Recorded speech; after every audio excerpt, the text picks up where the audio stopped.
আসসালামু আলাইকুম সবাইকে। আশা করি সবাই অনেক ভালো আছেন। সকাল সকাল সকালের যে ভাবটা ওইটা এখনো যায় নাই। ওই সামনে কুয়াশা কুয়াশা একটু একটু আছে, যদিও গরম পড়ে গেছে, কিন্তু শীতের যে একটা আবহাওয়া সেটা এখনো রয়ে গেছে। তো আমাদের ভুট্টা খেতে নিয়ে আসলাম আপনাদেরকে। আমাদের ভুট্টা ক্ষেতের প্রায় অর্ধেক জমির ভুট্টার আগা কাটা হয়ে গেছে, যেহেতু ভুট্টা পাইকে গেছে। তো ভুট্টা গাছের যে আগাগুলো আছে ওইগুলো কাইটে নিয়ে গরুরে খাওয়াইতেছি। আর ভুট্টা এখনো খেতে আছে, রয়ে গেছে। এই দেখেন, এই যে ভুট্টা, এগুলো 2-3 দিন ক্ষেতের ভিতরে শুকাবে, তারপরে ইনশাল্লাহ এগুলা কাইটে বাড়িতে নিয়ে যাব। তো ভুট্টার ফলন আলহামদুলিল্লাহ যতটুকু হয়েছে ভালোই হয়েছে।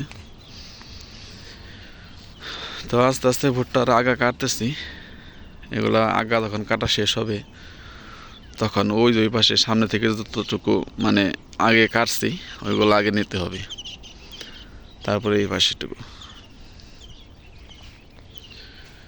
তো এই দেখেন আমাদের ভুট্টার আবাদের পরিস্থিতি। যদিও মাঝখানে কিছু কিছু ভুট্টা কাঁচা আছে, ওইগুলো ইনশাল্লাহ 2-3 দিন রোদে থাকলে পাইকে যাবে। এই যে দেখেন, আপনাদের দেখাই ভুট্টার দানা।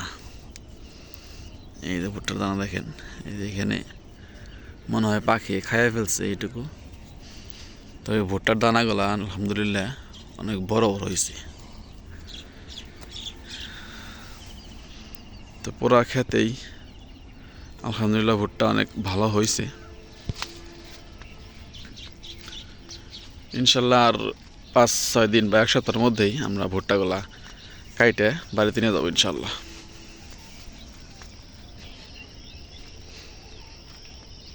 খেত বুনা দাদা কাকা,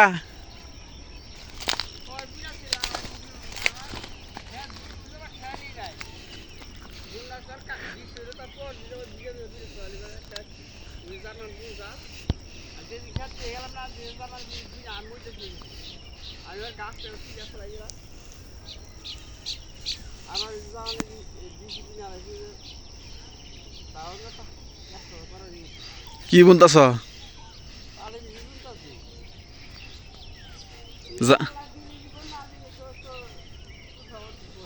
জামাল ভাই কি বুনছে? বাড়ার বেশি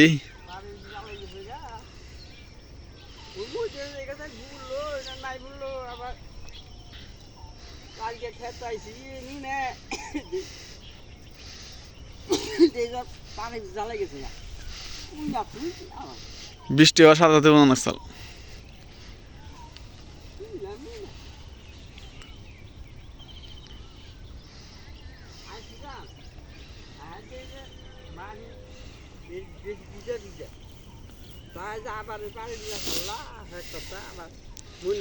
ও মাটিতে ভালো ই দেখা যাচ্ছে।